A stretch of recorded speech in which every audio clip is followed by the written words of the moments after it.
Liquor Talk. Ladies and gentlemen, brand new episode starts now. We got the fellas in the house. Yes, we're all together today for this month's men's round. Shout out to everybody watching us on Instagram Live. Shout out to everybody watching us on Apple Podcasts, Spotify, iHeartRadio, wherever you get your podcasts at. Shout out to Podmatch for giving us some guests. But the Liquor Talk, it starts now. Get them drinks pulled up, ladies and gentlemen. Let's talk to the fellas. Juggy, how you doing, my buddy? How you doing, that man? I'm highly favored. It's Duval till I die. It's the Jacksonville Armada till I die. Do it for the dream. And USL Bulls, we in the building. Let's go, baby. I'm excited to have one of us hit the mash and create a convergence in the Force, just like Star Wars. I'm ready to do this thing. Let's go, baby. Yes, I'm ready to go. The brother that brings the NOLA vibes, Mr. Self-Made G over here, Mr. New Orleans Finest. How you doing today, man? Let me tell you something right now. When your shirts can match your red cup, you know you blessed. Hey, yes, sir. Let's get it out there way. But to answer your question, Urban, you know I'm trying to stay afloat like a Titanic survivor, Urban. So it is what it is. You already know what it is. And I'm blessed and highly favored. Shout out to everybody checking us out right now. I love to do this. We finally got us all together, goddammit. After all the years that we've been doing, the men's round. Shout out to the Moxie Hotel in St. Pete. If you're ever in St. Petersburg, come stay at the Moxie Hotel. I'm giving them free promotion for allowing us to use the studio. So, fellas, we'll kick things off by shouting out to all the dads out there. Happy Father's Day. I hope y'all turn up for the dads out there. What's something y'all want to say to your dads? Rest in peace. Happy Father's Day to my pops, Godfrey Williams Sr. Happy Father's Day to my big bro, Godwin Williams Jr. Sr. We're doing this for you. Evolve as black men. Evolve as a father figure. He put me on game, and I'm going to keep on the legacy going. That's real. Hey, man. R.I.P. to your pops. Appreciate you. That's real. You know what I'm saying? You're still out here doing your thing. Even though he's not able to be here in the flesh, but in the spirit, he's always with you. Amen. You know what I'm saying? For me, the great Arthur Daniels, the one who married my mom, never did wrong by her, community man, family man, holds up both ends of the family, the person who can apologize, the person who really is my first hero. I just want to shout out to him and tell him thank you for not giving up on me. Thank you for, when I wanted to switch careers and when I wanted to switch what I was doing, he was always in my corner supporting me. And I really deeply appreciate him every step of the way. So, Dad, here's to you. Prostate cancer survivor. Yes. You're the greatest. Thank you, Dad. I really love you and I appreciate you. Yes. Salute, Mr. Daniels. Salute, Mr. Daniels. To my father, Larry Jones. I forgive you for not being a father to me. I forgive you for being an ain't shit nigga to many different women. I forgive you, I definitely forgive you. I'm just keeping it real because, and you can thank my mom for why I forgive you. It's like, us also because life is too short to be sitting around mad at people. I just hope you can see what I've become without you. To my Uncle Gene, thank you for being the one father figure I had. You showed me what resilience is because my mom always threw shade at you. She never really showed you love growing up, but you always was there for me no matter what. So I'm grateful for you, to my Uncle Gene. And also I'm grateful to the men our age that are stepping up and being fathers as well because you see the men are in our age range, they are stepping up and doing the damn thing. So shout out to the dads that we know are our own age and to the younger dads as well because I've seen 19-year-old men having kids, but they stepping up to the plate. They working 2 or 3 jobs. They grinding. So shout out to y'all as well.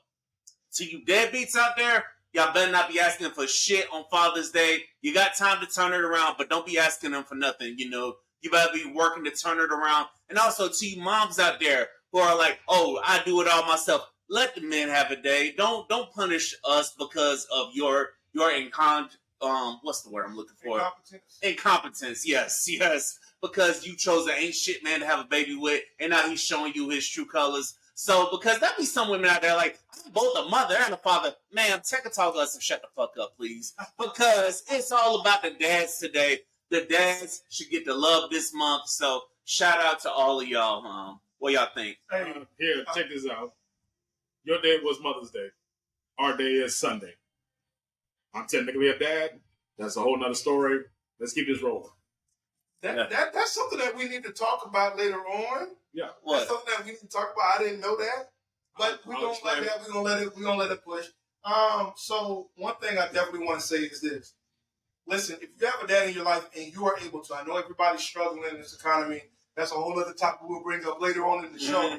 But if you're somebody who has a dad in your life, who treated you well, they've done the best that they could to do right by you and love you and provide for you, which is no easy feat. Take that man to a steak dinner. Please. Put some steaks on the grill. Don't let him be the one to cook and set everything up. Actually cater to him and make him feel special. And I say that because we unfortunately, fellas, live in a society where I feel like our masculinity is slowly going down on a slope. Slowly over true. time. And the family man, the man who's in his community taking care of business, making sure everybody's good, I feel like that's not as highly valued. It's not as highly talked about. For example, Vic, you brought up to me a couple of years ago, June is Men's Health Month. Yes, Men's Mental Health Month. Any commercials. I don't see any conglomerates, any Fortune 500 companies. I don't see any shirts, any wristbands. Nothing. Swag level stuff that's talking about the fact that it's Men's Health Month. Yeah. So our health matters too. I mean, we got to be alive to be able to take care of everybody. So why is nobody talking about Men's Health Month? Well, here's the part that's so crazy to add on to y'all parents. Mm-hmm. The ones who's not even endorsing men's awareness or mental health awareness month are the same men are trying to profit off these women. Hello. We could go there for days, but I'm going to enjoy my Parmesan. Listen, I'm glad Juggy brought that up. It's like Juggy must have been reading my mind because that was on my mind. We're going to get to that Men's Mental Health Month because mental health is definitely important, and we need you here, fellas. And lastly, the last type of men I want to shout out to for Father's Day are the stepdads. Shout out to the stepdads who step up to the plate and love a child that's not even yours. And I hope you do it for a woman that would have chose you, even if she didn't have kids, because a lot of y'all suspect, because sometimes they say women do settle after they have kids. So I hope you got one and you're stepping up for that one that would have chose you if she didn't have them kids. So, and also I will say to the moms out there, be careful of the step parent you choose, because my mom learned the hard way. That's not my proudest moment, but during my earliest FAMU, my mom was low-key public enemy number one, but we moved past it. So she had to apologize for her first husband, that piece of shit, so it is what it is. I just want to bring up something, what I'm saying? Father's Day is coming up. I haven't seen no commercials. I haven't seen no celebrities talking about it. What I'm saying? The way that you do when you see Mother's Day, and I know it's a lot to do with making money, but I just want to say this.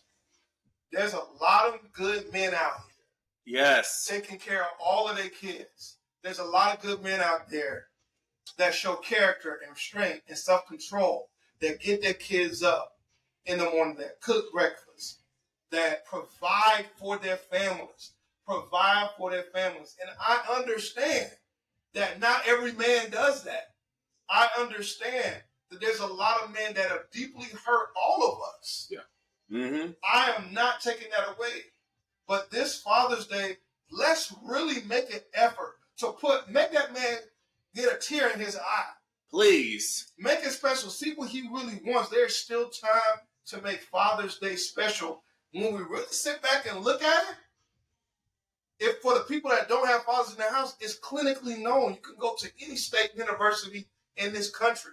They will tell you when they do those studies, when you don't have your father in your life, it has an adverse emotional and self-esteem effect on the individual. It does. So please, if you have somebody in your life that's a male figure that went out of their way to make sure you was good, make sure they're taken care of on Sunday. Please, go hard for them. Even if it's not on Sunday, because we understand people got to work and stuff. Please take them out for dinner. Do something special. Even if it's just send them a text. Make their asses feel special. Make the man, father figure in your life feel special on this day. And also, this month, we got to talk about Juneteenth. Happy Juneteenth. Shout out to everybody that's celebrating Juneteenth. And fuck the government for trying to, make all this money off Juneteenth at all. Let me say something right now, Aaron. If I see a Karen or a white person coming off with asking requesting time off on Juneteenth, I'm coming to your house in case you out, nigga. What you talking about? I agree with him. Hold on. Y'all know I run Book of Clarity on my show. Yeah. Y'all know I do political talk. You know what I'm saying? Let me say this right now.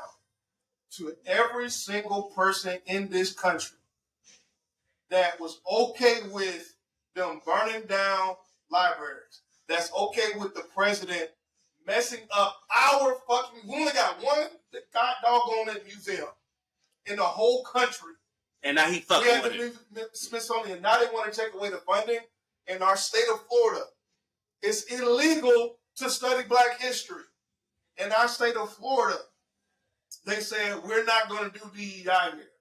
So all those people that really feel like that, even though we built your country and all the killing and domestic terrorism that y'all did to us, and we still here making money, looking good, creating music, holding the culture, seasoning the food, and taking care of y'all asses. Fuck y'all. Y'all can't get us.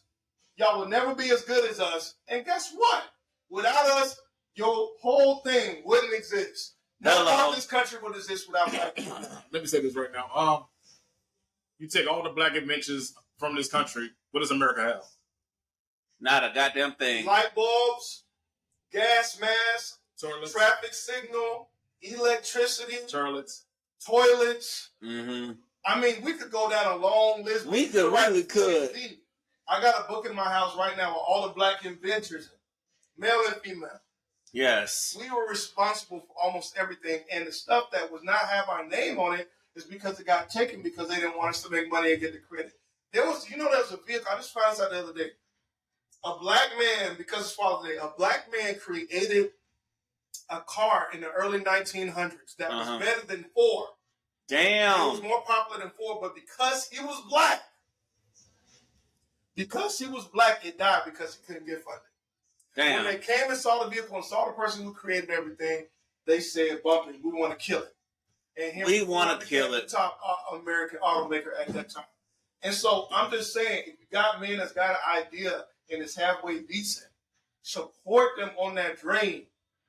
That's a good Father's Day gift too, guys. Yes. Also, support his dream. If you see him grinding, if you see him putting in the work for the vision, then support that dream. You got to support that thing all the way through, because there are some men out there, they just talk the talk. But if he out there backing up the talk, you need to be supporting him. So support the dreams, ladies and gentlemen. It's a marathon, not a sprint, you hear me? Hey, the grind never stops. The grind is a marathon. That Roth IRA that you invested in, it's not going to grow the money that you need overnight. But over an entire career of hard work and dedication, you come out with a few $1 million. You can eat off the interest, keep the principal, pass it on to your kids, and that's how us men pass along generational wealth to our sons and our daughters. Yes, we need to get back to that, because that's how these other races of people, they good because of the generational wealth. So we got to start building up because I see the other generations, they're going to blow through that damn wealth and stuff. Other races of people, they're going to blow through it. So we got to start building up while they around here trying to destroy it, And also, everybody do something special with Juneteenth and fuck all the cities for all that damn gentrification. Quit trying to run Black people out of the damn cities. You want to build it up, but jack up the prices to get the Black people out. In fairness, I agree with everything y'all saying. But we, as Black people, as homeowners, or either if we rent an apartment, we must have value amongst our properties. We do. And we don't value our properties, and we don't appreciate what we have as property or as equity. We're going to let them take the shit over. That's the problem. We lack knowledge. Period. It's systematic. We're some intelligent African Americans, and we're on the come up. We literally took our own hard-earned money, even with lack of transportation on my end. I still found a way to come do this podcast with the homies out here. Mm-hmm. All it takes is some initiative. The idea is there. The initiative, the commitment, you hear me? If y'all got the equity, if y'all got the attributes, if y'all got the commitment, the passion to want to do something, make sure you get the right people in charge, because at some point in time, I got a book coming out that's going to be dedicated to Black America.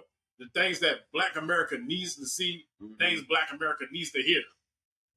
Juggy already read the first chapter. He gave me some fair criticism. I did some tweaking to it, and we about to be done. The goal is around August. I wanted to do it for Juneteenth because I feel like it'd have been more resonant in that time frame. But I think August would make more sense. And trust me, that's school time frame. Yeah, that make more sense back to school time. And also, be sure to go check out his other books as well because he wrote some great works as well. So go ahead and support the Black one. Yes, America the Beautiful Corporation, the Players Play book. Crescent City History was my first ever book. I was 19 years old when I wrote my first book.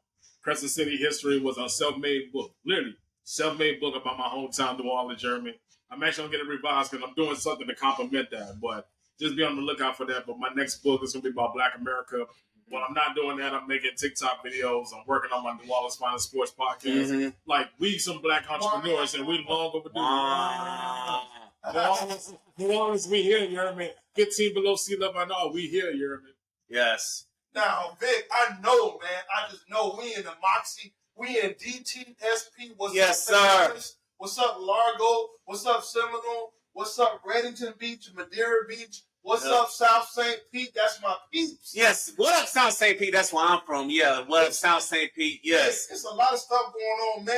Let's jump into these topics, bro. Hey, ladies and gentlemen, this is Liquor Talk. The more you drink, the better we sound. Go ahead, pour up some liquor if you haven't done so already, because this podcast sounds a whole lot better when you do. Now we're gonna get to yes, salute to us being here in person, y'all. We've been doing this men's round for years. This is the first time we did this. All three of us are here. So we're gonna make more of a habit of doing this, by the way, y'all. You better believe that. The 3 years you did.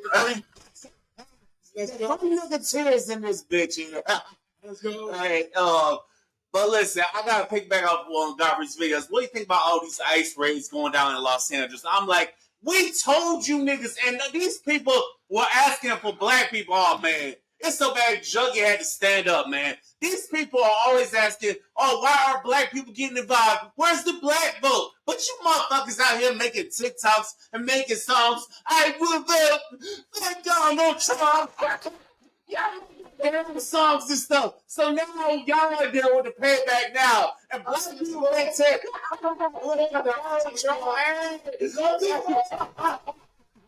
y'all are going so hard for that. And now black people are sitting here telling y'all, y'all might not want to do that. So now black people sitting back chilling, and all these other races.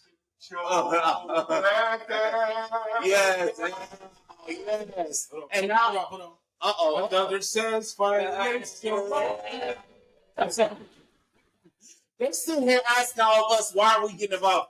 Motherfuckers, what were y'all at during the Black Lives Matter movement? What were y'all at when George Floyd got shot? Where y'all at for Trayvon? Where y'all at for Tamir Rice? Where y'all at for Sandra Bland? And if you want to go way back, where y'all at for Emmett Till? Huh? Where were y'all at then? They were playing the Kings and Yeras. Damn. I want to say something. Y'all know what I'm saying? For those of you who don't know, Judge, I run Book of Clarity. Check me out on YouTube, and you can check me out on TikTok. Book of Clarity. I do break down Florida political issues and solutions. Listen, let me tell y'all something right now. A lot of black people are saying around the country, especially black women, and I'm not saying it's not deserved. Mm-hmm. Don't get me wrong. I'm not saying it's not deserved. They're saying we rest. And y'all deserve that. But let me give y'all a word of advice. I'm like Shikamaru from Naruto. I'm a strategist. I'm a tactical person. I'm an art of war type of person. I'm a see long-term, see 100 years, 200 years ahead type of person. So let me explain this to you. If they're doing this to Latinos, Mexicanos, Chicanos, Colombian, Brazilians, and so on, Puerto Ricans, they got ICE in Puerto Rico too. Mm-hmm. Even though there's not as many jobs in Puerto Rico, they still got ICE out there. Let me tell y'all something. When they get done, because right now we're on page about 550 of Project 2025. Damn. And so they're a third of the way through their plan to remake America. And what I'm telling y'all right now is, after they get done with Hispanic people, after they get done with quote-unquote brown people, guess what the motherfuckers coming next? They're coming for us. And it's like, I feel that, but I feel like they've already been coming for us with all this systematic stuff, with the cutting of defunding these public programs and stuff. So in a way, it's like they're starting to come for us, but now I know once they get done with it, they're going to come even harder for us. So I want to say this. I understand everybody needs to rest. Everybody needs to pay off their debt. Everybody needs to get prepared. You should be getting 3 to 6 months of emergency expenses. You should know how to use weapons. You should know how to use a hand knife. You should know how to use shotguns, rifles, handguns. You should be able to have food growing on your porch. You should be able to have water and supplies and stocks in your house. You should be getting in shape if you're not in shape, myself included. I'm not perfect. Me too, yeah. Me too. I'm not perfect either, but what I'm telling y'all is it's coming. America is very easy to defeat because all you got to do is turn off the internet and turn off the electricity, and all of a sudden, we got a fucking problem. Mm-hmm. So what I'm telling y'all is this. The people that want to see you dead, the people that are cutting these programs, scholarships, taking away funding from school, HUD housing, Section 8, public school is going down the drain.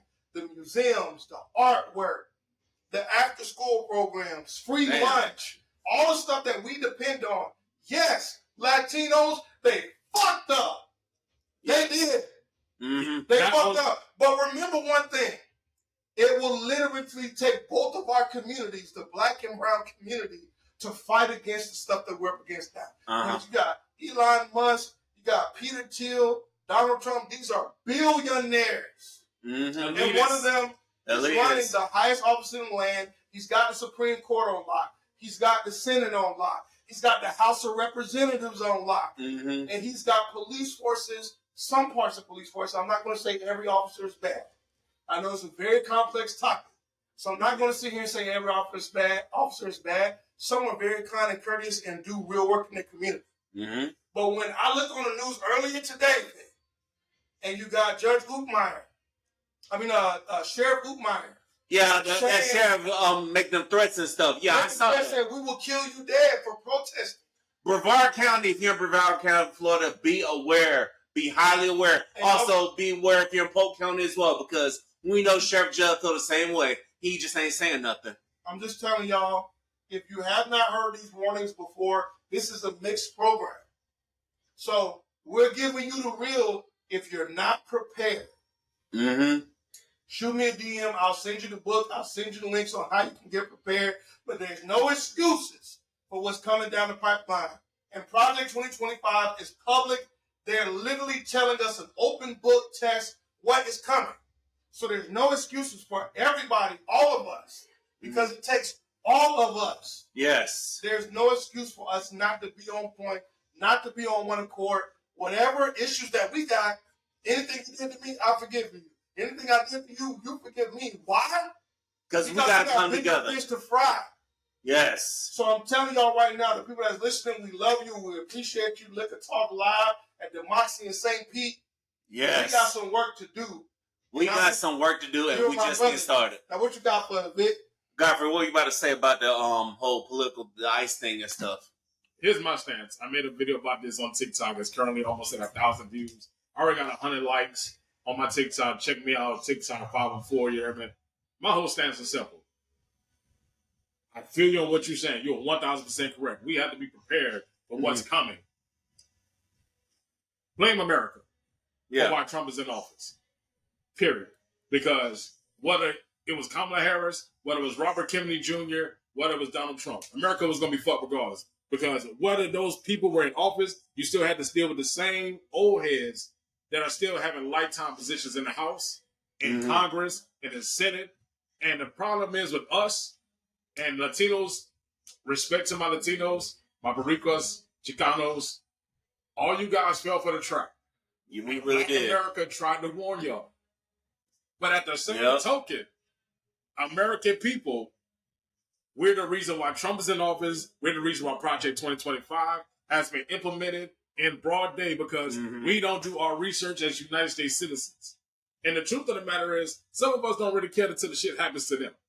That's what happened with the Latin folks. They thought because Donald Trump was a popular figure that he was going to take care of this country. People don't realize the ideas that Donald Trump ran in the first election was under Obama's old laws. The gas prices, affordable health care. He literally changed the name from Obamacare to affordable health care just so he could get the credit. That's like a nigga copying on somebody's test and then put his name on it. Pretty much. He literally told you what he did. He literally is a perfect example why America is so flawed. Here's the reality situation is.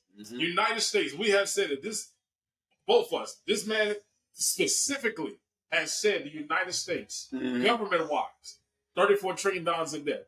But yet, $34 trillion in debt. These dudes are spending money for $200 million of military aid for Russia versus Ukraine. Then I just saw some shit where people are actually invading Iran and trying to start a war there. Yeah, Israel. And now hold on. Go back off those points about the debt and stuff. I heard they spending $2 million in California. Man, get the fuck out of here, man. They spent. Hold on, Vic. I'm about to help you out because I kept up with this story. The president sent 2,000 troops, National Guard, without asking the governor first because the state's rights is a constitutional right. They still sent them over there. That's $136 million for those 2 million troops. 136. No food, no clothes, no drink, nowhere to stay, sleeping on top of each other on the floor. Y'all hear this shit? Get this. Not only did he waste that, his birthday is coming up. I think it's either today or tomorrow. He wants to have a military parade in peacetime. You know the last person who was the head of state that did that? Let me give you a wild guess. Remember who caused World War II? It was Adolf Hitler. Those are the type of people that have military parades in peacetime, even though we are in a war. That's a whole other topic. Listen, you guys got to pay attention. I know that I have kind of been dominating the conversation, but it's not. It's not. We love it. If you are not registered to vote, you live in St. Pete, I am qualified to help you get registered to vote. Go see this man. If you're not signed up for a party, sign up for a party, get involved, volunteer, go to a school, spend time, help the kids learn to read and learn to do math and learn social studies. Do something. You cannot sit back in your house, scroll on social media, watch the world burn, and then say, this ain't fair.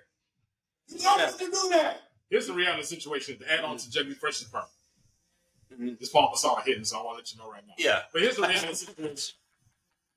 Had the American people did their proper research and actually pay attention to what's going on in their community, to the Latin American immigrants, you do know in United States law, because I learned this when I survived Hurricane Katrina. I'm a Hurricane Katrina survivor. I was technically a resident of the state of Louisiana. I became a legal resident of Florida in September 2006. Remember. If you live in a United States resident for a minimum 1 year, 1 full calendar year, you're technically a legal United States citizen. So I ask you Latin Americans, you immigrants, why didn't you just do your paperwork? Hello. And I'll say this, I'll be fair. Let's be fair, right? We know that the government is slow. Yeah. Right? But we also know that there's a lot of people who forgot forms, who didn't complete their forms too. It's a two-way street. And they were making money under the table though. But all you had to do, here's the trick part about it is, I'm a businessman, but I see the world clearly just like him. I'm like a Shikker Maru myself. I see the game from a distance. If you have kids born in American hospitals, that's technically your cosign that you're a legal U.S. citizen. Hello. So you can technically still be, for technical purposes, you can still be a legal resident, right? Yeah. When you have kids and you're still status, what you do is apply. I had a good friend of mine, I won't call no names, to protect her considering what's going on with ICE and these deportation raids, but you know what I'm saying? She wasn't a citizen, but she applied over and over and over. She was always applying every year, always paying the fee, always giving the attorneys their money, no matter what it took. And now that person is a U.S. citizen. And there's a lot of people in the Latin community that thought that they was going to fucking escape. They thought that they, you know what I'm saying, that nobody had came to get them, and so they were going to be good with what they had. No. You do what you got to do to take care of you and your family, because they're taking, and it's not like Biden didn't do this, you know what I'm saying? But no, I agree. They're taking, the way they're taking people is the way that they're doing it. They're throwing people on the ground, humping children, deporting them to international jails and prisons. You guys know how nasty El Salvador is? El Salvador is on some savage shit. I saw it, man. They got no bread, no nothing, man. It's just no beds, no nothing. Just a metal surface, shaved heads. Oh my goodness. Y'all, you motherfuckers won't survive that. Let me add on to something that people don't know. It never showed on social. I didn't find this out until I went on social media, maybe like 5-6 months ago. I'll take it back. 8 months ago, because it's June, so it had to have been around October. I was hanging out with a homie. I scrolled through social media. Mm-hmm. There were actually gang members from Venezuela annexing a hotel in Colorado. So when Trump was getting people from Venezuela, they were annexing a whole hotel, no, a whole apartment complex. There were people, literally, there was a black tenant who recorded 3 gang members from Venezuela in front of their apartments. Now, explain to me, why are gang members annexing a whole apartment complex? Somebody's been doing some dirty business. Somebody has, and now ICE off someone get on their shit. All this shit could have been really avoided if you'd have had your affairs in order. This deportation process would not have taken place if you would have done the right way and just said, you know what, I done put the work in. I'm going to do the technical documents and file the paperwork necessary to be a United States citizen. I got kids here. I got grandkids here. You telling me I got to get deported back? I'm considered a legal alien? I'm considered someone that's not supposed to be in the country, but I've made these rich motherfuckers rich? Get the fuck out of here. You know what's sad is up to this point in our American history, it's taken slavery in order for the system to work. Mm-hmm. Now, it doesn't have to be that way. It don't got to be that way. You know what I'm saying? After they got rid of chattel slavery with black people, then they said, oh, if we can make you a felon, make you a criminal, we can go back and make you a slave. Yeah, 13th Amendment. That's how you know America ain't shit. Yes. That's why Kanye, I know this man's crazy and all, but sometimes people, when they're crazy, they have some truth in it. That's why they want to make Kanye look crazy, but Kanye was trying to repeal the 13th Amendment for that reason, because he knew some shit. Now, Kanye also did some down bad shit. I know he did some down bad shit, but sometimes there's some truth in it. You gotta take the good with the bad with some people. I get it. I understand where Juggy come from, but sometimes some of these people, they be spitting the truth. They just want you to focus on all the dumb shit they be on. That's true. I believe 2 days can be true.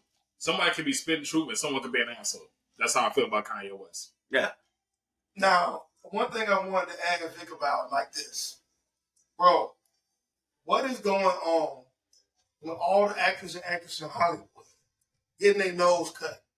The fuck? And getting their nose done. Y'all seen the new pictures of Glorilla? Nah. Y'all know she got her nose cut? Damn, Glow. Not yet, Glow. Damn. You talking about the same BET Gospel Artist winner? Wait, why did she win the gospel music? No, because she did something with Kurt Franklin. Let me find out Kurt Franklin trying to fuck. Lord have mercy. Let me. Well, be cursing out like you did your son. Yeah, you deserve to get cussed out on that, though. Ladies and gentlemen, this is Liquor Talk. Y'all, the more you drink, the better we sound. Hey, fellas. Now, my next question. Shout out to April from the We Listen and We Hella Judge podcast. It's because she asked me this question on the last recording. Y'all, tell me who this beautiful lady is. That's Bae. Y'all can tell me who this is. That's Bae. She on tour with Kendrick Lamar, the nigga who beat Drake. The nigga that beat Drake, and then got Toronto wanting to say encore. Encore. Encore. Encore. Do you want more? Hit them roll with the Brooklyn Royals. Hey. All right. On her song Love Galore, she asked a question: why you messing with me when you know you don't want me? So I guess the lady she was trying to ask us, why do men mess with women they know they don't want? And shout out to SZA. Godfrey, you go first, bro. First of all, shout out Bae. I know she's doing her thing with Kendrick Lamar at the moment too. So to answer the question, we men are selfish. Yeah, it's not as complicated as it is. We men are as simple as basic math. Love us, provide for us, take care of us, fuck us good, make us dinner, take care of the kids, be our peace. Some of us, we men are just simple as that. Now, the men, we pursue women we don't want because we're selfish, we're greedy. We want women that benefits or accommodates our convenience. It's fucked up as it sounds, but I read the whole book called The Player's Playbook, and the reality situation is, people with that mentality, including men, are the reason why there's so many single parents in this country, because we know the value of that woman before the woman is willing to embrace it. Meaning, that dude knows more about the woman than that woman's willing to provide by herself or willing to embrace about herself. We know a strong, confident woman. We see the potential in that woman. We know for a fact, man, she might got some leggings on, but imagine if she'd have rocked like a little $100 dress, got a little 6-inch pump. Like, she finna be like on that Naomi Campbell shit. We see that in a woman. And people don't realize that. Like, some women know it, but we so busy, instead of like building the house with the woman we know we can build forever with, we want, temporary forevers. We don't want happily ever afters. That's the whole niche to my book, Players Playbook. We need more happily ever afters and less temporary forevers. Yes. We need to stop getting caught up with emotions and start using logic. We need to stop thinking with our dicks and start thinking with our minds. Because the way we treat some of these women in this day and age, even back then, we know we got these women that know how to ride us good and fuck us good. Now imagine your chick would do that to another nigga. That karma be real, you hear me? Yes, it do. Yes, it do.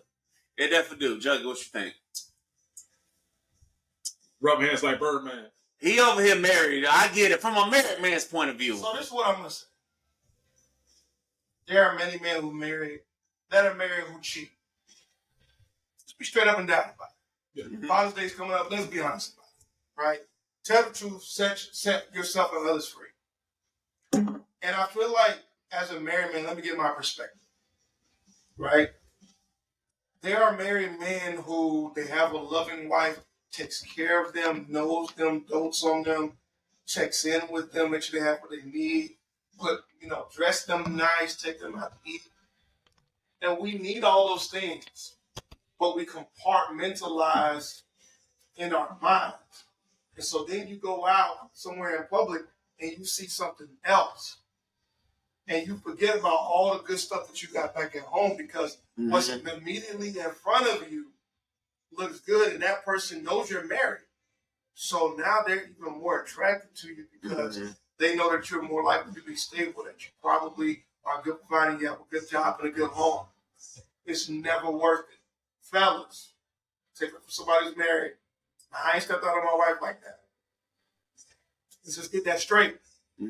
What I'm telling you is I know cats who are married, and they did. Some of them are still married. Some of them are not.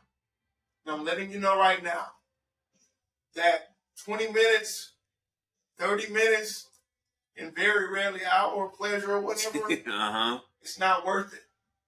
That woman got your checkbook right. Food be on the table. She dress up. She keep herself up. She boost your game. She know business. She got a degree. In the words of your guy, she 5-star. She a 5-star chick. And you married her for a reason. You committed your whole life and said you loved her for a reason. So for the married men or the men that's in committed relationships, fiance, girlfriend, otherwise, listen, we are trying to rebuild our community. I'm putting out the call for the people that's on live on IG. We appreciate y'all. Shout out to y'all as well. Liquor Talk live from Moxie DTSP on Friday night before Juneteenth. Let me say this. There are men that still believe in community. There are men that still believe in being married to one woman and being so infatuated with her that you can't see nobody else. Hello.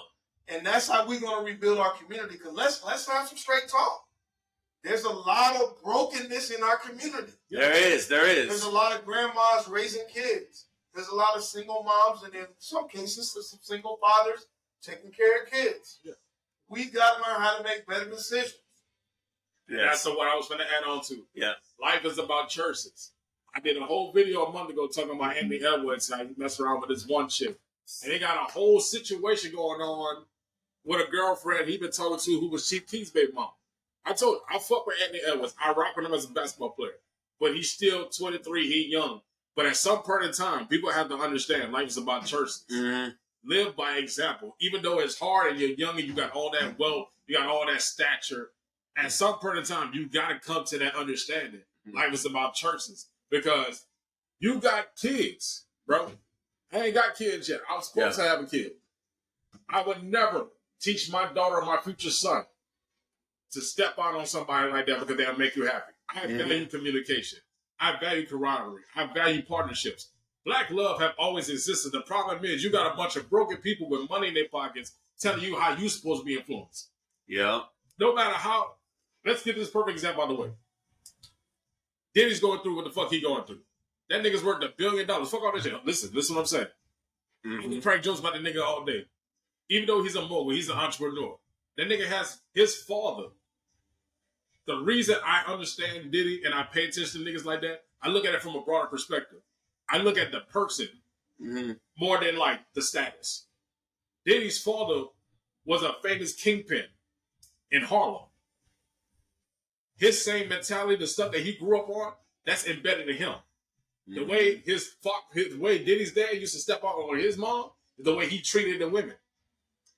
Why you think you never heard about Kim Porter no more? Why you think you heard about Cassie? Why you think you heard about Young Miami?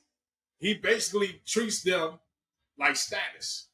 Mm-hmm. That's the problem with the generation. We need to value partnership instead of status. When we get back to that part, and you got to understand, everybody's not equipped to think that way. So you got to understand, you can't save everybody. I just want to. You can't save them. You can't save them. But the people that want guidance, you put them on game. You let them know, hey, you got a good woman right there. I just want to say from my part, I'm sorry. Go ahead. All right. Go ahead. I just want to say from my part, nothing that Diddy has done, I can co-sign. I would never co-sign. Anyone, the rape, the coercion, the STDs, all the sick shit, the baby oil, the ketamine, the drugs, the macaroni and cheese, the meat meal, all the stuff that he's done for 3+ decades. I don't agree. I personally don't agree with that. I do not co-sign with that. I do not think that that's right. I could not hang out with people like that. Hell no. But what I want to say is this. When it comes to Diddy, right? Godfrey talked about being in the bigger picture. The bigger picture? Mm-hmm. Why was Diddy so able to be so prolific, so successful? Why he did all that? Who was enabling Diddy behind the scenes? Because Diddy's not at the top of the food chain. He's not. There are levels way above Diddy.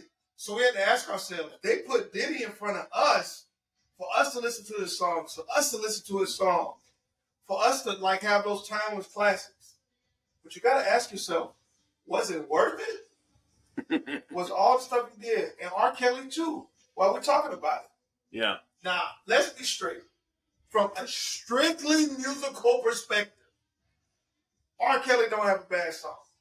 To me, top 3 greatest R&B singer of all time. He is. He is one of the greatest musical talents out there. But But he's a piece of shit because let's get something perfectly clear. He's a deviant. He's a sexual deviant. He's a pedo. And I don't want to go down that road because there's a lot of people in Hollywood that they don't like of age people. Yeah, we can go down a list. Yeah, we can go down the list, but it's like it's crazy. Go ahead. It is crazy. We can definitely go down the list of all the creepos in Hollywood. They just choosing Diddy or somebody black as the fall guy. That's what it sounds like. And to your point, the industry of Hollywood is a literally evil, corrupt, crooked ass industry. It really is. They like even that Vanilla Grimace looking Dan Schneider bastard, you hear me? That nigga fucked over Ariana Grande. He said documentary. You watch the documentary. They literally had a scene in one of the sketches where it looked like a little boy was trying to sell drugs. The boy is fucking 8 years old, and they got him looking like he's trying to sell drugs. Damn. I knew Godfrey was going to get straight, y'all. The reason I bring all this up because people believe you got all this money and makes you credible. It really doesn't because those people behind the scenes, they're not happy in their own skin. Yeah. Trump got money off his grandpa, off a trust fund. Yeah. He's bankrupt 7 different times. So what does that tell you? A guy who knows the system is corrupted. And his wife, he got her off. He avoided deportation by marrying the woman. Why he was fucking off with the maid. But he's the guy you wanted to represent this country twice. And here's the crazy part. This is why I don't feel sorry for this country. The NFL is the biggest American sports company in the world. Yeah. Donald Trump was denied ownership of the Buffalo Bills. Because why? The nigga was deemed unstable. Hello. So how the fuck a guy... How the hell the NFL got it right, but America couldn't? That the NFL is just notoriously... And Godfrey got to walk off on that moment. because I had no grilling on because now I'm sitting here thinking about like how that the racist ass NFL, you blackball Kaepernick, you fucked over Shador, but Donald Trump is where you get it right. Well, wait, there's more. Oh Lord, this man built a casino, and bankrupted the casino. And guess what?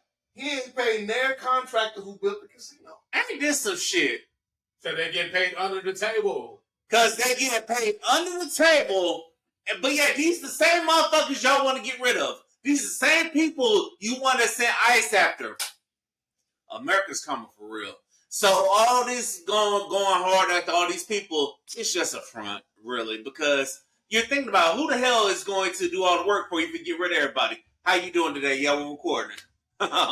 Anyway, fellas, this is the men's only round. This is Liquor Talk, ladies and gentlemen. Also, to spin it back real quick, to the person that asked me why do men mess around with women they don't want, it's because they're being territorial and they're selfish. But listen, ladies, y'all control that situation. If you know a man don't want you deep down, if he's not showing you that he wants you, if he's not doing the things to show you that he wants you, don't fucking give him the attention. It's just that simple. I don't understand when people are gonna realize that, because sometimes in the dating pool we go hard for the ones we want, but the ones we don't want, we're not gonna go hard for them. So y'all need to take accountability and give your attention to the one that's going hard for you.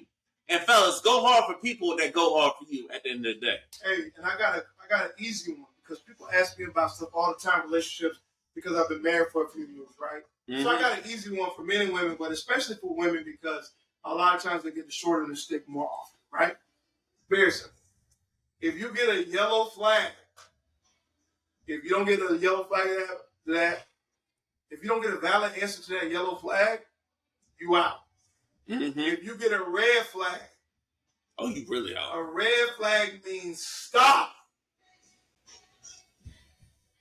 My wife was listening to an audio transcript of the Diddy trial. I am not excusing Diddy, but it's amazing how some of the women that were involved with Diddy over the years, they knew exactly who he was, and they decided to get involved with him anyway. Chose to get in relationships with him. That's why I'm looking at some of these women. With him. Yeah, so they have to take some responsibility. Yeah. I'm not saying what Diddy did is right. Hear me out. I'm saying if you knew what he was on, why would you go to him? Thank you. Because they chose what comes with him.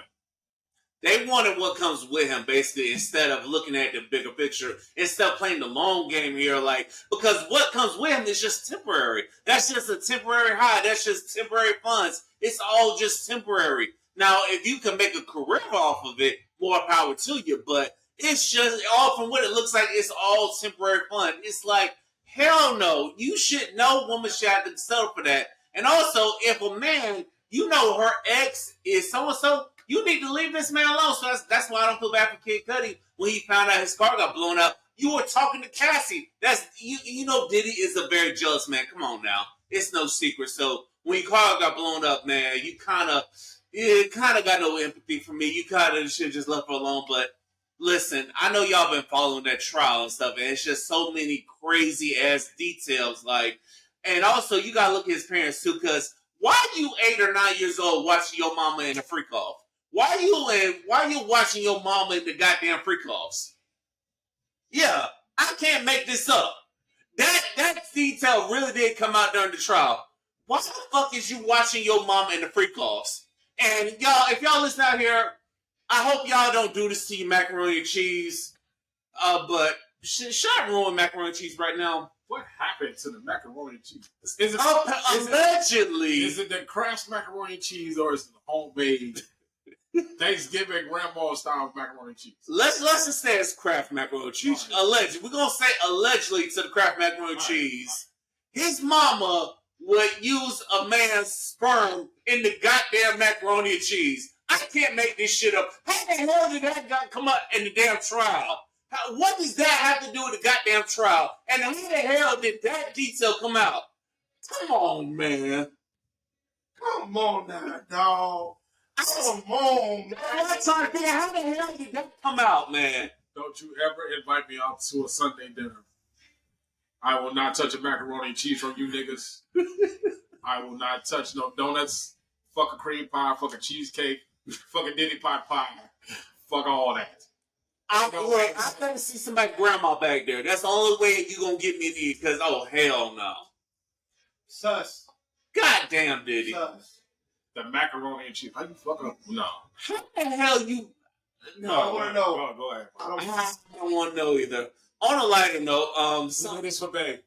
yes, this is Liquor Talk, y'all. We go there, y'all. Listen, don't be putting no bodily fluids in your goddamn food, motherfuckers. And I know some of you people out there that put blood in your food just to trap them in too. Don't be doing that shit either. That is disgusting. Yeah, the spaghetti and meatball, the meat sauce and shit like that Kevin Gates explained in the interview. I wish you motherfucker would already write your ass. Hell no. I don't care if it works. Don't fucking do it. No. You gotta be a special type of weirdo to pull some shit like that. You definitely gotta be a special type of weirdo to, put your food, what comes out of your body in some damn food. This is disgusting. Juggy had to stand up on that one. I don't blame you, Juggy. I know, man. It's disgusting. Shout out to everybody that's watching us on live. Hey, Jug, you might want to sit down for this one. The WNBA, man, look. Through the first few games, we got a few teams that's still undefeated. Actually, it's the New York Liberty that's the only team undefeated right now. The Indiana Fever, I'm like, for them to be getting all this hype, what the hell going on? And then shout out to Minnesota Lynx. They were undefeated, but then, and shout out to Juggy's Atlanta Dream. I still want a WNBA team in Florida someday, Let me tell y'all something right now. Mm-hmm. The way that people are talking about Angel Reese is not acceptable. It's really not. Now, she's 23 years old, and if it was your daughter, you won't accept it. You will go to war over that. This don't got nothing to do with basketball skills. The way y'all are talking about Angel Reese, I see y'all on X, I see y'all on Facebook and these other social media sites. The way y'all talking about Angel Reese, God is watching you. When something bad happens to you, because you're talking about somebody that happened to make it and actually got to the highest level of the game as a woman, which is actually significantly harder, by the way, because they have less roster spots. They definitely get less money that y'all always talking about. Mm-hmm. So why are you talking about Angel Reese so bad? Because she's black. That's the only thing I can think. It's because she's black, and also shout out to Angel Reese on winning the BET Award for Sportswoman of the Year. Now, I think Clarissa Shields did have a good argument, but still, you should go ahead and just give her flowers. Get mad with the people at BET for they're looking for new blood. It's just like we're really winning the Gospel Award. It's just like when it comes to WNBA, let me tell y'all something. They got a CBA coming up, collective bargaining agreement between the union, the players union, and the league. And I'm telling you right now, the players want their money. Nafisa Collier, the Minnesota Lynx, that Vic just mentioned, is the vice president. Angel Reese is on the players board too. You know what they said? They want money. We'll sit out. You know why? Because they got endorsements. It's either because they got endorsements, and then there's another league called Unrivaled that's balling out as well. League, and that's player owned. Yeah, and that's player owned too. And it pays more. I believe Sue Bird is one of the owners, right? Yeah, Sue Bird is one of the owners. Correct. So let me say this about Angel Reese. I don't like the criticism of Angel Reese. I've seen it in a group Facebook page I'm on called Sports Debaters. I see folks talk mad shit about Angel Reese. I will say this though. I don't like it, but I must hold Angel Reese accountable. Here's why I hold her accountable. Mm-hmm. You know your platform. We said the same thing about Andy Edwards about being a young black superstar. Mm-hmm. Angel Reese is a national champion from LSU. Came from Maryland. Yeah. She was a number 2 overall pick, right? That's Angel Reese, LSU. Yeah, I think she was like number. Caleb Clark was number 1. Yeah. So she was number 2 overall pick to Chicago. Correct. Yeah. You know your platform. You know your status. You out here getting commercials with McDonald's.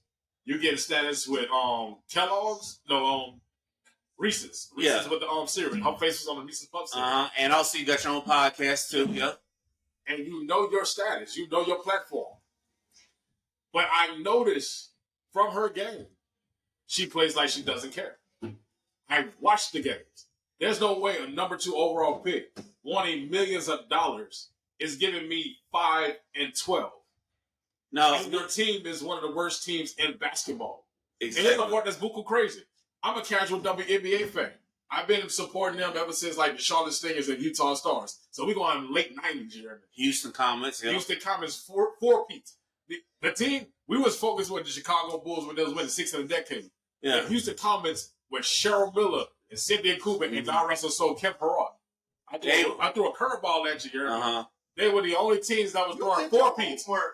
Dude, I used to watch the W. We all used to watch the W back in the day. Yes, we do, because we remember.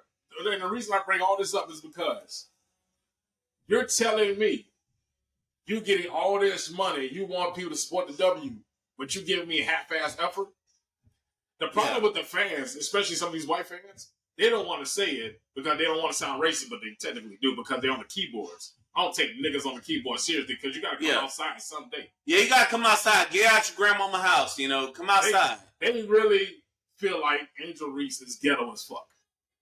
But she's a future mogul. She has a podcast. She's a future model. She's a WNBA player. And she's on the board of the W. About to make millions of dollars in upcoming collective bargaining agreements. But you know who's going to be the person that's going to make sure they get the money? Number 22 of the Indiana Fever. They need to get it back healthy. Billy Kidman, a.k.a. Caitlin Clark, a.k.a. Screech was Saved by the Bell. They need to get her back healthy, though, because, hey, Indiana could be a force if she healthy, Cause her and Aaliyah Boston is a nice little pick and roll combo. I'm going to tell y'all right now. This person who's a diehard WNBA fan. Y'all know Atlanta Dream, do it for the dream. You know what I'm saying? I'll tell y'all right now. Number 1, Caitlin Clark get back. She ain't beat Minnesota. She ain't beat Liberty. With me over there, she definitely ain't beating the New York Liberty. Because Sabrina Ionescu, Jonquel Jones, Brianna Stewart. Oh, they balling. They balling out their mind. They're the last undefeated team right now in the WNBA. And they are the defending champions.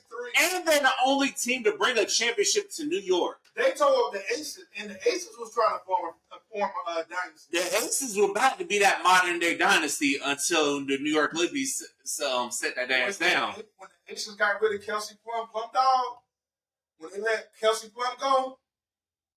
Yeah, it's like, what the hell were y'all doing, Aces? What the hell were you doing? Not only that, you remember when Candace Parker retired, that started the domino effect. It did. What people don't realize is this. They say we worship, Michael Jordan and these other greats, and I'm not saying they didn't do what they did. But let me ask y'all a question.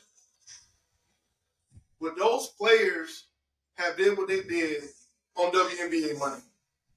Hell no. They would have gone to another league. They would have found another league. They would have went to the Euro League. One thing I want y'all to do is put some respect on WNBA. Let me tell you why.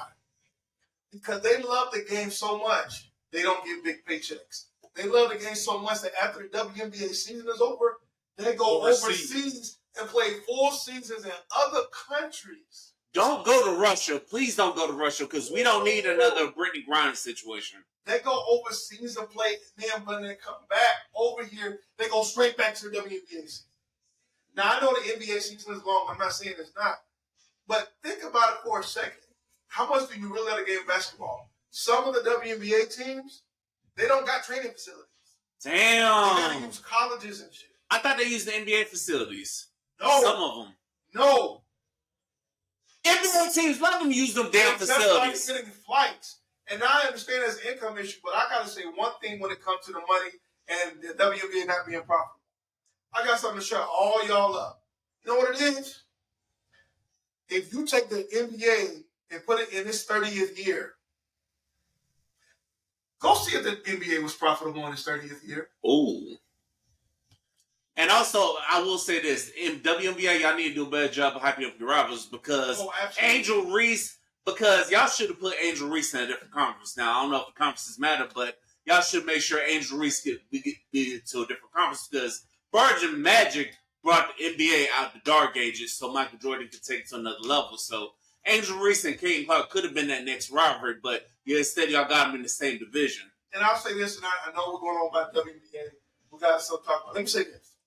There are other great players in the WNBA that are way better than Angel Reese, way better than Caitlin Clark.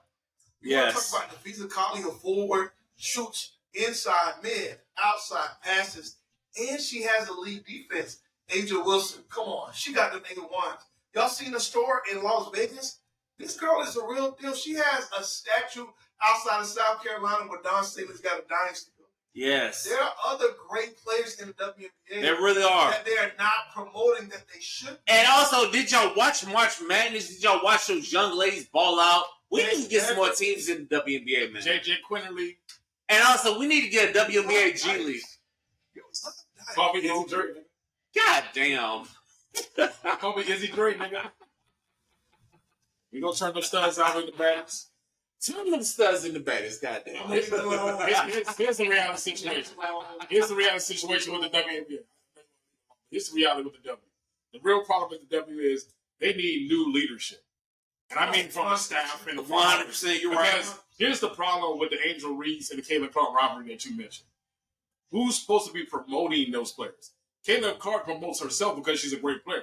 But as much as I respect Caitlin Clark, she has no team accolades to show for it. She been to a national title but lost. She's been to a Final Four and lost. But Angel Reese has won national title along with Flau'jae Johnson, a.k.a. Thug Passion, and Anissa Morrow. They won a national title. Dawn Staley, that's a true. She about to be taking over. She about to be taking over motherfucking what's that boy name? Gino Auriemma. She finna be the next great head coach. Yeah.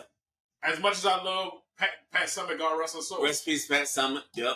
What Dawn Staley is about to pull off in the next decade, and how the college game is set up to the point where NIL deals are in effect. Oh, bro, she finna bring about 5 or 6. Oh, she is.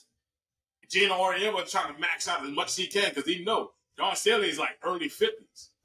She can do this as long as she's in good health. Mm-hmm. The WNBA, it was supposed to have been Angel and Caitlin that set the playoff for Juju Watkins. Yeah, but unfortunately, she got injured with the ACL. She got injured with the ACL tear. Yeah, she's up age. She better be up age before you say some shit like that.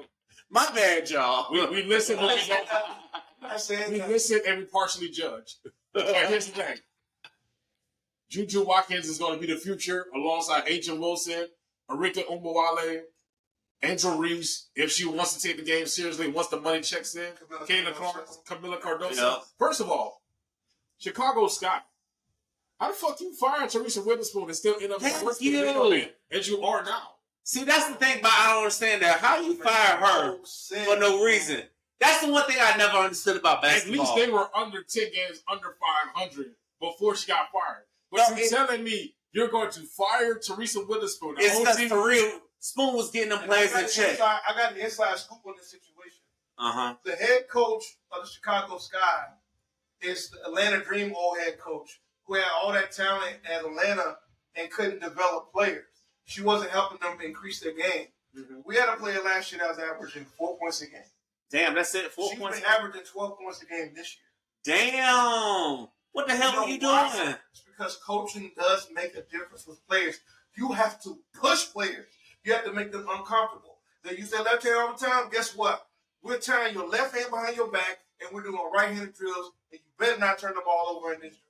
That's how you make players better, and she wasn't doing that. So now she's the coach up there in Chicago, and it's just like they should be running the plays through Camilla. They're not. That should have been your twin tower. Yeah. Angel Reese. That should have been your twin towers right there. Those could be your twin towers. And also, let's get back to coaches. Let's get them old school coaches back, man. The coaches that held them players accountable. Man, fuck the players. Let's hold them accountable, you know. Because if that was the case, there was a whole bunch of NBA coaches that wouldn't have lost their jobs. here's the reality situation. I agree with everything you said, but it boils down to when the players respect the coaches, the front office need to respect the coaches just as much as they're paying the players. Mm-hmm. Not your checkbook, the respect. Because if that was the case, Mike Malone should have been still in Denver as the head coach. And look what happened to the boys. Yes, they beat the Clippers in the first round. They went 7 games with OKC. They went 7 games against OKC. But I bet you if Mike Malone was still there, they would have got to the Western Conference Finals. Because that's the same team that won the finals 2 seasons ago. And also, shout out to the Indiana Pacers for costing Jay-Z some money, by the way, because Jay-Z had picked the Thunder in 5, but now Indiana's up 2-1. So, hey, listen. In our group chat, off record. Yeah. In our group chat, I told these dudes, I was like, hey. OKC is 6. I said, no.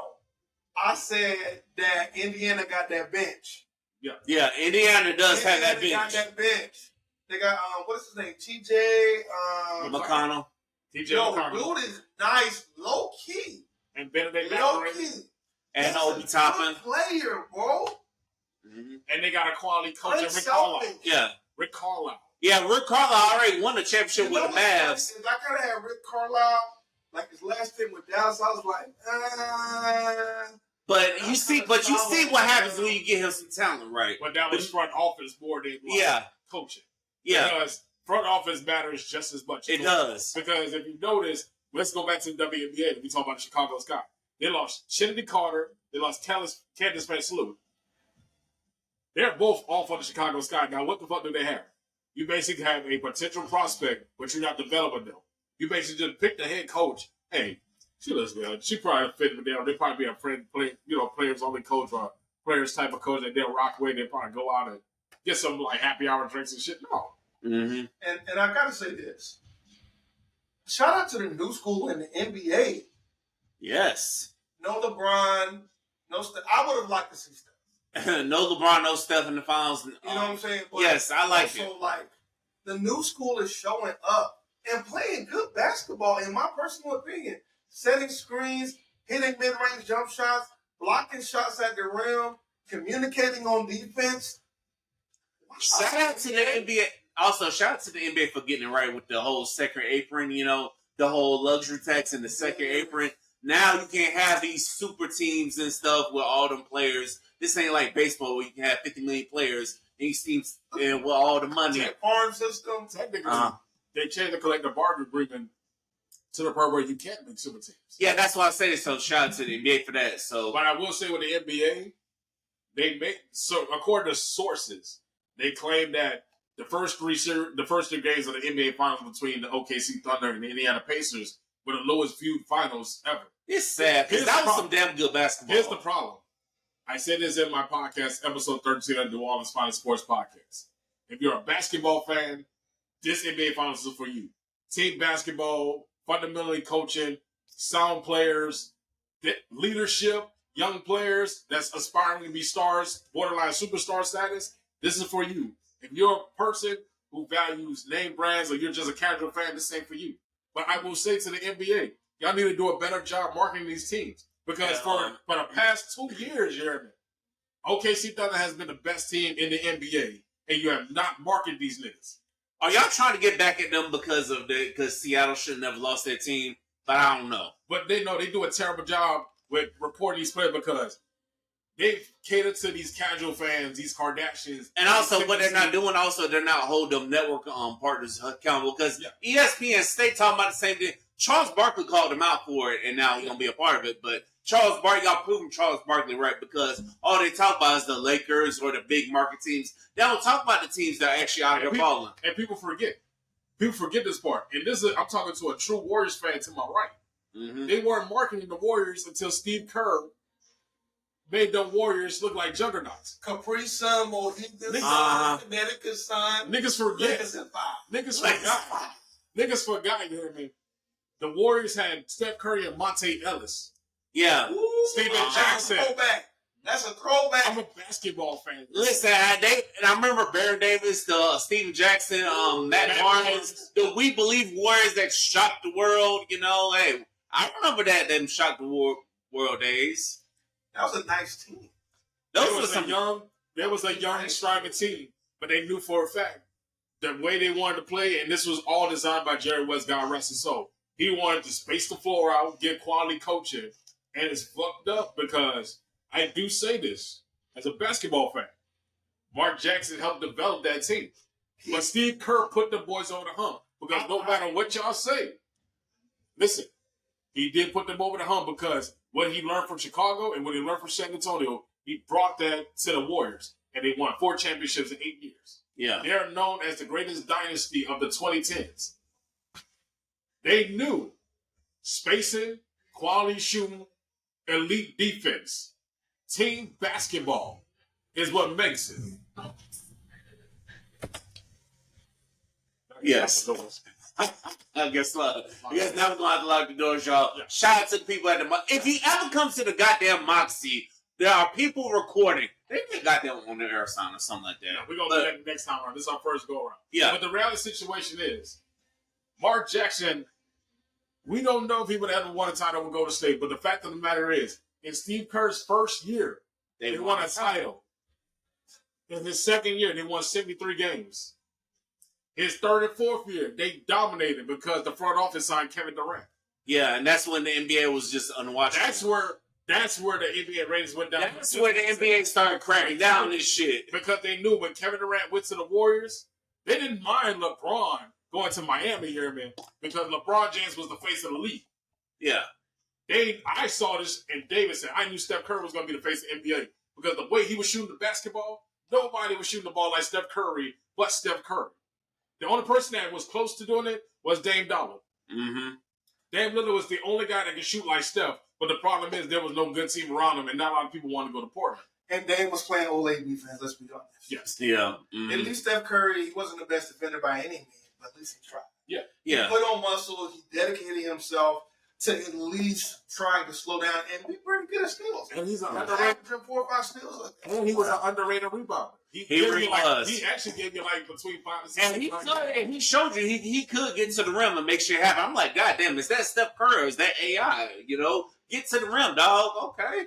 But at the end of the day, I feel like this NBA Finals is the best I've watched since the 2013 NBA Finals. Yes. Because it's quality basketball. The reason I never said 2016, because if you watch all 7 games, outside of Game 7, there were none but blowouts. Yeah, that's true. The 2013 NBA Finals, you either have one blowout and every other game, at least 71% of the finals were close games. They played quality basketball. Greg Popovich, top 5 greatest coach of all time. Eric Spoelstra, top 10, top 15 greatest head coach of all time.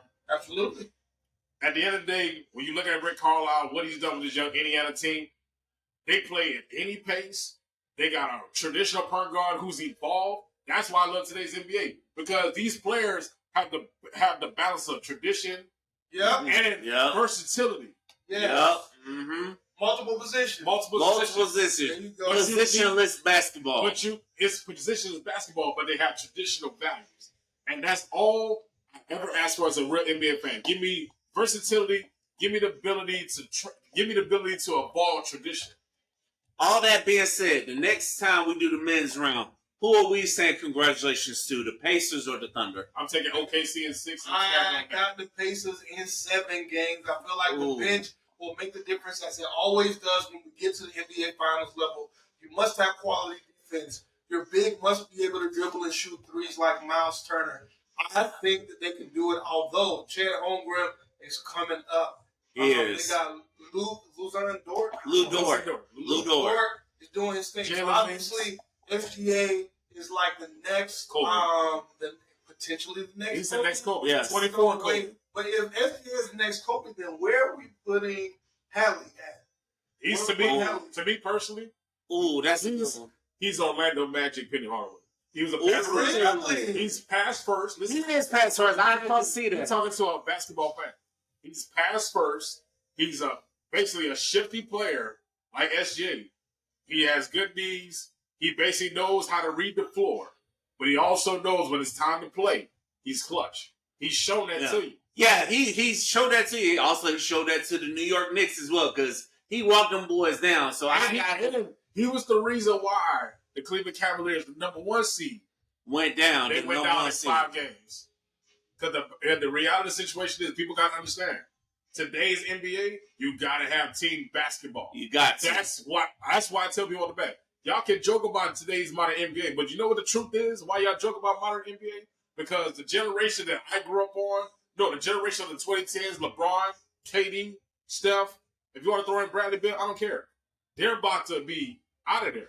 They're retiring soon. So now, you know for a fact, in your heart of hearts, it's a reality check that, hey, we're getting old. Our time is past. Yeah. This is the young boys' time. Victor Wembanyama, who's going to be a future best player in the league. Yeah. Anthony Edwards, Tyrese Halliburton, Shai Gilgeous-Alexander. All the kids out there. If he gets his shit together, LaMelo Ball.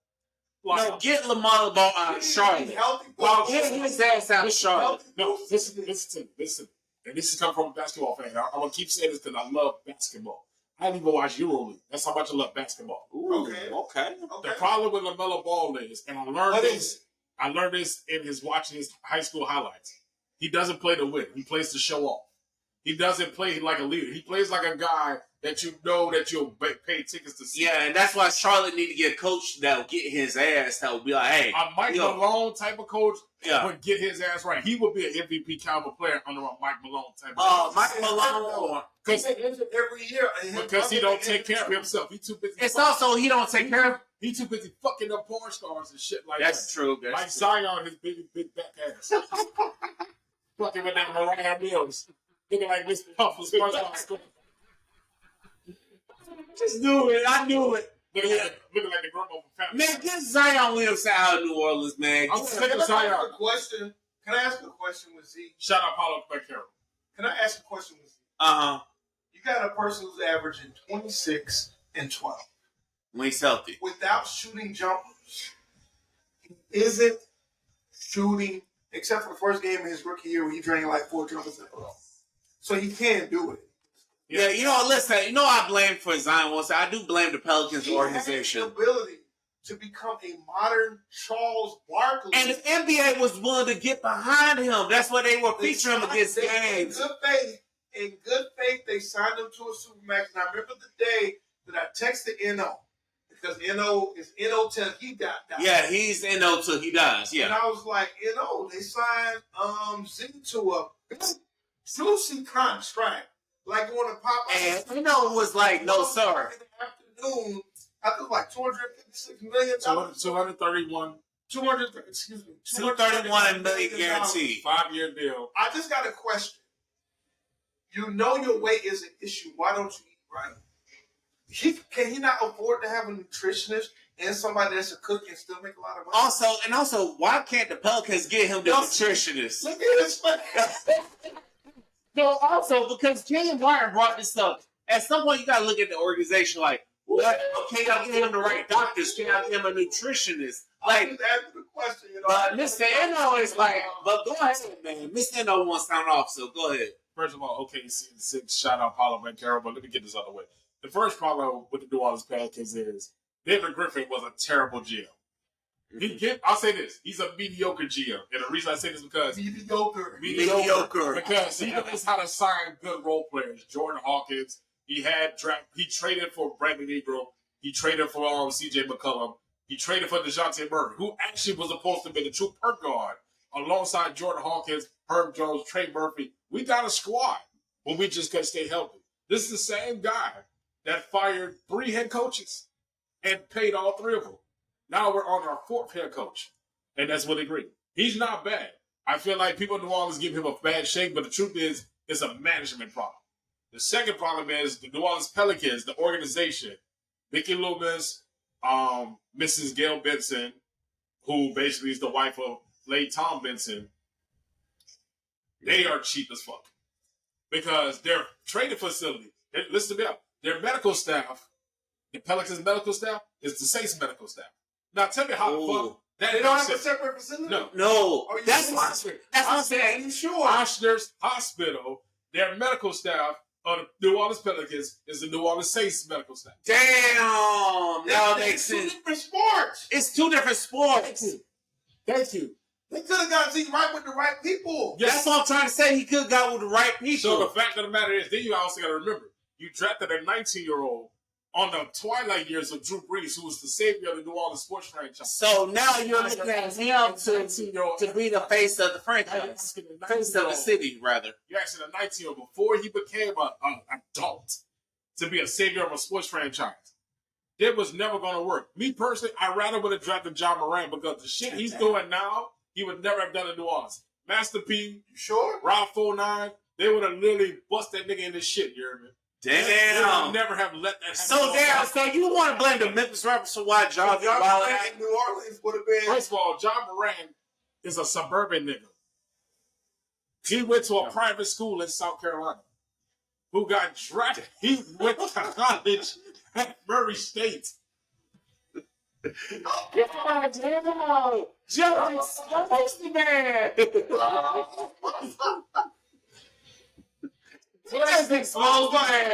What else is there to talk about? And I'm gonna be respectful because he has a family member in the streets.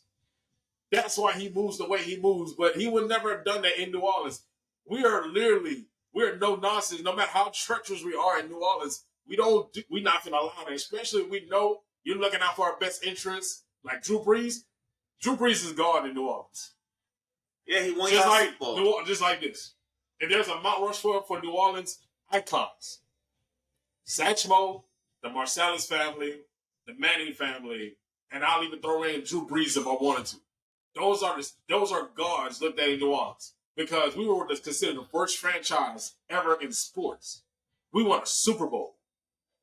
Drew Brees was one of the contributing factors to the Super Bowl. Louis Armstrong, think about this. I said Drew Brees over Lil Wayne, who was born and raised in New Orleans. Holly Grove. Well, are you sure, bro? Damn, bro. Damn. Drew, listen to me. Damn, Drew Brees over Louisiana. Anybody else from Louisiana? Louisiana loves their football. They love their sports. That's why they love the LSU Tigers. And then look at the timing of everything that transpired. He was there through Hurricane Katrina. He was there for the rebuild. He helped bring New Orleans money. Didn't Drew Brees make some interesting racial comments? It wasn't racial. It was stupid. It wasn't racial. Because what we were trying to explain, and Michael Thomas, his former teammate, was trying to explain, it wasn't about white people and the flag. It was about how black people were treated defending the flag. And his comment, I thought about it yesterday. It's so ironic we're talking about this. It was tone deaf as fuck. But at the end of the day, when Drew Brees walks the streets of New Orleans, they love Drew Brees. No matter what. It's kind of like Allen Iverson in Philly. Or like in Jacksonville, where you from. If they see a nigga like Jimmy Smith or Fred Taylor, they're cards. They're royalty. Tony Baselli. Jacksonville. Yeah. Oh, wow. Tony Baselli. Mark Brunell. Yeah, it's royalty. Yes. And that's what's finna happen with Liam Cohen. He finna be the face of Jacksonville. Because I'm giving the Jacksonville Jaguars 1 year. I'm giving Jacksonville 1 year to win the division. Y'all got him from the bus. Y'all took him from the bus. So y'all better win, Duval. Guess what? Tampa was mad as No. Listen, Tampa was mad because it fell sideways. But really, what I was trying to tell Tampa people is you need to be mad at the Jaguars owner for not firing Balky from the get-go. We didn't have a problem with it because we didn't have a problem with it because Tampa, we good. We didn't have because remember, Tampa, we lost our one head coach, Canales, to the Panthers. And guess what? We still balled out. And guess what? We still going to be good. We good over here in Tampa. Y'all just better do something with Travis Hunter. Y'all better not waste that man's career, man. I know it's the offseason. Let me talk about Duval for just a minute. I know my dog had to die trying to buy his team back home. So let me talk about my team because I'm Duval till I die. Okay? Let me just say this real quick. They signed Trevor to a new contract. A lot of people say they deserve it for various reasons, which I can understand. Now, some people said that he got that money based on what he did at Clemson. Right. But let me tell you. Colorado? No, Trevor. Trevor Lawrence. I thought you said Travis Hunter. No. So, but here's the thing. They still got to pay him too, by the way. You got to think about it like this. let's say Travis Hunter doesn't work out on both ends of the ball. He's going to end up as an all-star on one end or the other. Yeah. If he ends up, and he was especially trained by somebody who was the last great two-way player. His name is Deion Sanders. He was a two-time Super Bowl winning, all-time great. He taught a big game, And he backed it up. Am I lying? You straight up. Okay, so now let's look at this. Jacksonville, we got a new EVP, Executive Vice President, for the first number 1 overall pick of our franchise. Tony Baselli is now the Executive Vice President. We now have a new head coach, Liam Cohen. Thank you, Vic. Mm-hmm. Thank you, bro. Thank you. We appreciate that. Liam Cohen, who has a fresh offensive mind for a team that has been run-centric for decades. And y'all got a young GM. Also, we have James Gladstone, who sounds like he's from a Disney, Mickey Mouse, Donald Duck franchise, but it doesn't matter because he knows what he's doing. He moved up in the draft. This is what y'all missed.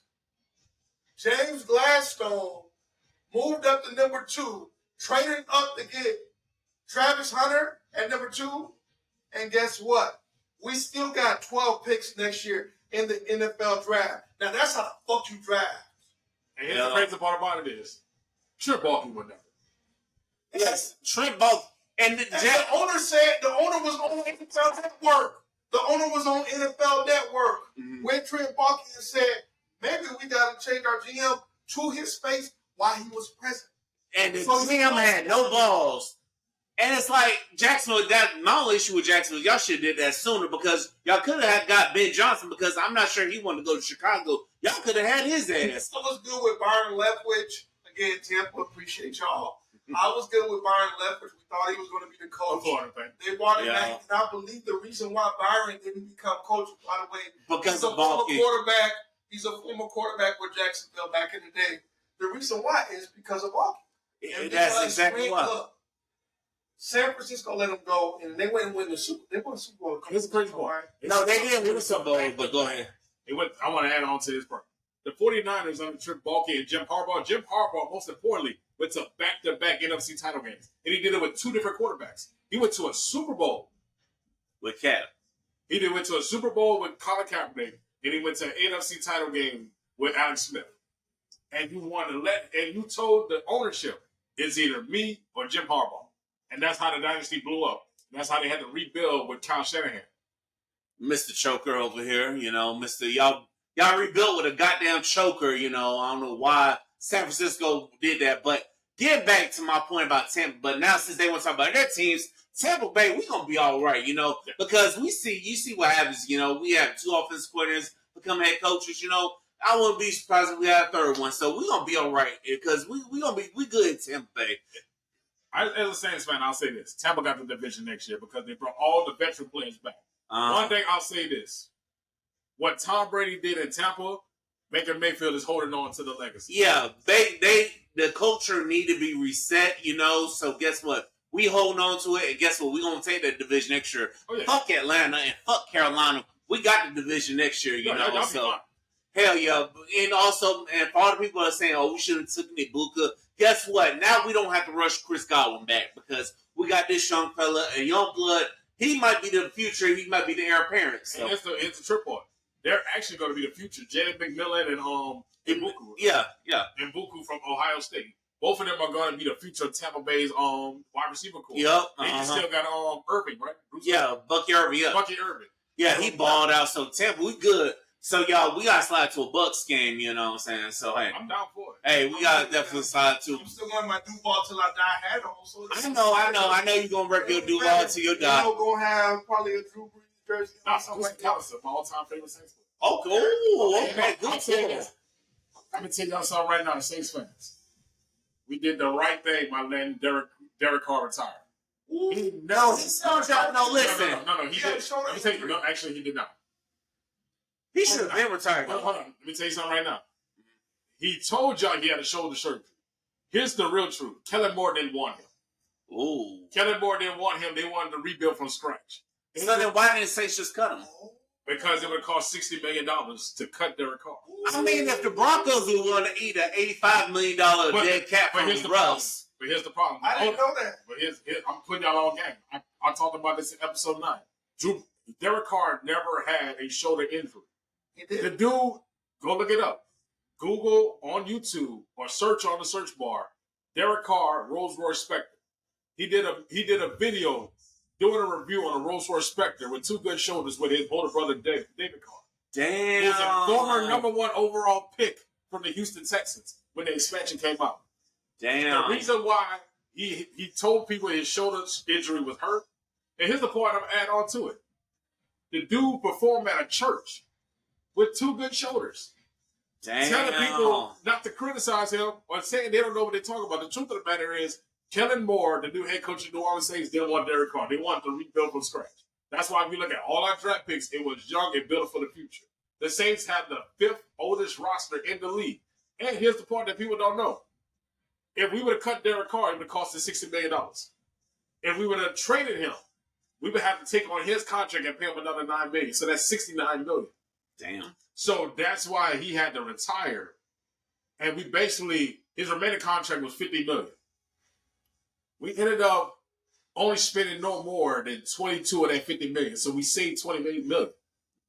Because we were under the salary cap. You know what? Also, but I will say that I will get on the Saints because y'all should have took Shedeur Sanders. Because Shedeur would have, y'all should have took Shedeur.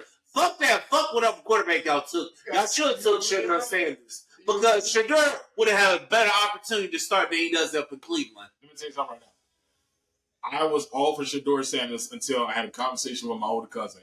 Shout out to Big Cuz from River Coast Studios in Jacksonville, Florida. He's an upcoming production company. Duval Finance, born and raised in Virginia, raised in New Orleans. He's called Duval his home ever since 2002. He explained it to me how New Orleans is operating, how they're moving. They wanted a more professional organization. That's why they took a 7-year college quarterback who lived off NIL deals and ramen noodles instead of Shedeur Sanders, who has lineage in his name. And I was all for us getting Shedeur Sanders. I was cool with us having Spencer Rattler, teaming Mahomes as quarterback 1, and we could have built Shedeur Sanders down the road. Because we had Kellen Moore. And we drafted Kelvin Banks from Texas. We could have got Shedeur Sanders with that. But you know what? I saw what Kellen Moore was doing, so I trusted Kelvin Moore. All right. I'm just going to say, look, I'm giving the Saints 1 year to rebuild because we did the right thing last year by taking. It's going to take them a longer time than that? Nope, 1 year. Because the NFC South is the worst division in football. Yeah. Not the AFC South? First of all, Jacksonville will be fine. The Texans are fine. God rest Jim Irsay's soul, but they did a stupid-ass move. Drafted Anthony Richardson thinking they got Cam Newton. No, what they should do is they should put his ass on the bench for a few years and then let him develop. But it shouldn't take no few years for him to get ready. But here's the problem. They assumed he was Cam Newton. But here's the problem. You picked it a project the same way Kansas City picked at Patrick Mahomes as a project. But see, Kansas City knew what they were doing. That's why they had Alex Smith. Kansas City had the pieces already in play for Patrick Mahomes. They already had Tyreek Hill, but they knew their quarterback was Alex Smith. They had a ceiling with Alex Smith. That's why they drafted Patrick Mahomes. Hurt too. Yes. But here's the part that's so crazy. In New Orleans, I trust New Orleans within a year or two and will clean the salary cap. Tampa going to take over the division because they still got veterans. Jacksonville, I give them 1 year. Because the Texans, I'm going to give Texas and Jacksonville for the AFC South. I heard CJ got a couple issues, though. Yeah. Shoulder hurt. CJ Stroud, I'm not drafting your ass in fantasy no more. I won the championship after I bitched your ass, but... It's going to burn down to like this. The AFC South is going to burn out to Jacksonville and Tennessee. No, Jacksonville and Indianapolis. No, Jacksonville and Houston Texans. Because Tennessee are in rebuild mode. They're trying to build around Cam Ward. Which probably ain't going to work because they got a whole coaching staff in the front office. They don't know what they're doing. I think Tennessee might be tanking until they get that new stadium. Post Mike Vrabel era, it's going to be hell. It's going to be hell in Tennessee. Will Levis, that mayo eating bump, helmet jar looking mother. Put mayo in the goddamn coffee. Your ass deserves to be benched. That's why you play like bullshit. Put all that fuck shit in your body. You probably voted for Trump, bitch. Hell yeah. All right. They drafted Anthony Richardson, assuming he was going to be bigger than what he really was. I got something to say about Anthony Richardson. I got two friends that grew up Florida, that gave this till they died.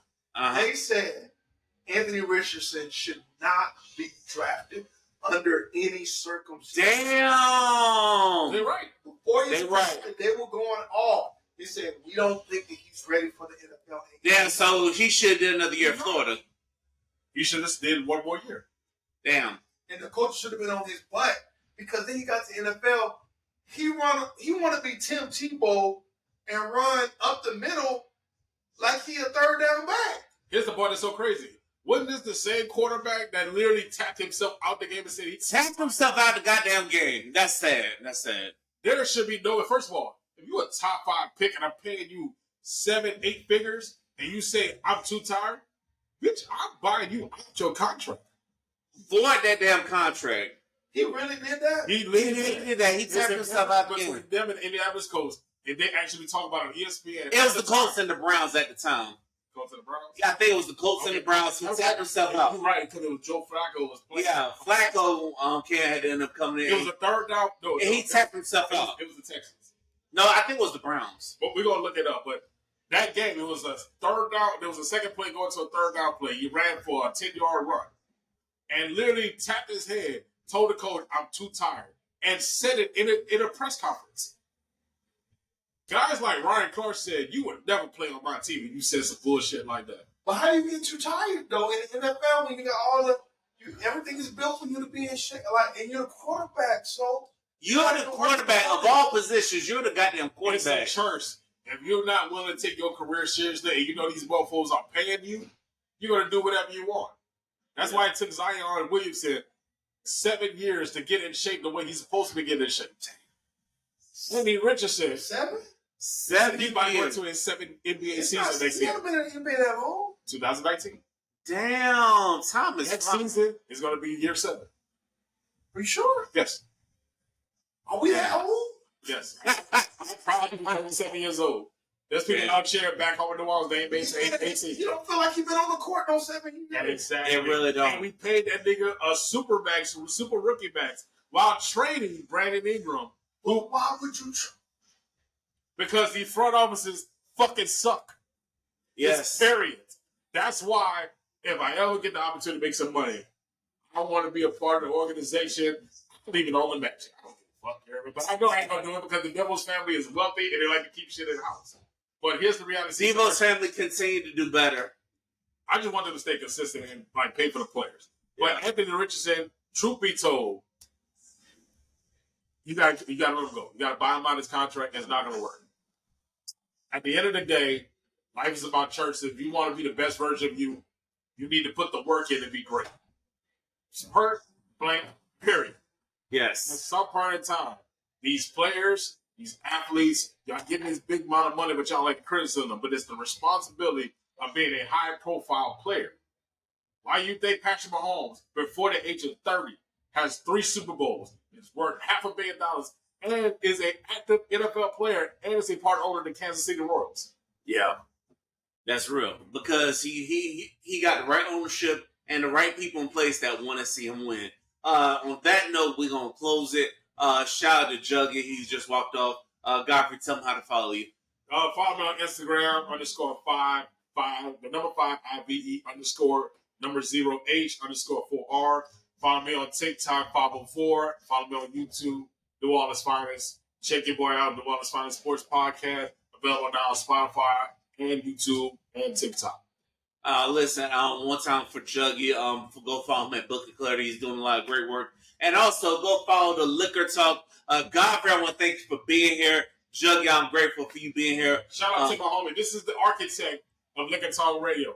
This man been putting in the work behind the scenes, been making buku interviews, no matter what gender, no matter what problem. It's all about uplifting us. And we got to be part of the train. Follow your boy, Liquor Talk Podcast. You know how he said, the more you drink, the better you sound. Check him out in October. You know what I mean? He's going to be in Baltimore. Afros and Audios Part 2. He did his thing the first time around. The goal is we're going to try and get a table. I'm going to probably sell some merchandise out there. I want to make sure that Black excellence is at the forefront. So Black America, you want better, do better. It's simple as that. Yes. You want better, do better. As simple as that. Listen, one time for everybody. Yes. Catch me at Afros and Audios. Give y'all free promo. Listen, Don't beat me there. Join me in Baltimore. Your boy's gonna be there. Hey, Juggy, now you walk back in. Tell people how to follow you. Book of Clarity, bitches. Book of Clarity, ladies and gentlemen. Book of Clarity, Florida political issues and solutions. Just look at Book of Clarity on TikTok, YouTube. I appreciate all the help. Listen, I told y'all before the election what would happen if Donald Trump got elected. We talked about it at the top of the show. I'm telling y'all right now. We're 1/3 of the way through Project 2025. There's a tracker on Google. If you want to follow, reading is fundamental. Keywords. Don't want to burn the whole world down. Fundamental. This is the time. Fundamental. Here's the thing. The most important part of the United States is the least interesting topic. And this is the guy you want to talk to. Please go follow him. He's the most knowledgeable person I ever came across. This man loves his city. He loves the state of Florida. This guy, if he wants to, I want to see him and Andrew Gillum work some shit out, make Florida a better state. Because here's the truth of the matter is, as a businessman myself, and I say this, and I'm not saying to come around out here, if you understand Florida, you'll understand America. Hello. Because Florida's a microcosm. Because Ron DeSantis wanted to run for president, but he was so trash as a person that he just flamed out really early in the process. Yeah, he did. But he's a hardcore right-wing Republican, just like Donald Trump. Donald Trump lives, Mar-a-Lago is in South Florida. So here's the thing, people. Here's the thing. J.D. Jugs, Book of Clarity, Florida Political Issues and Solutions. Send me questions. Yes. You want to know how to get involved the easy way without having to put yourself all the way out there? I got you. I'll tell you how to do it.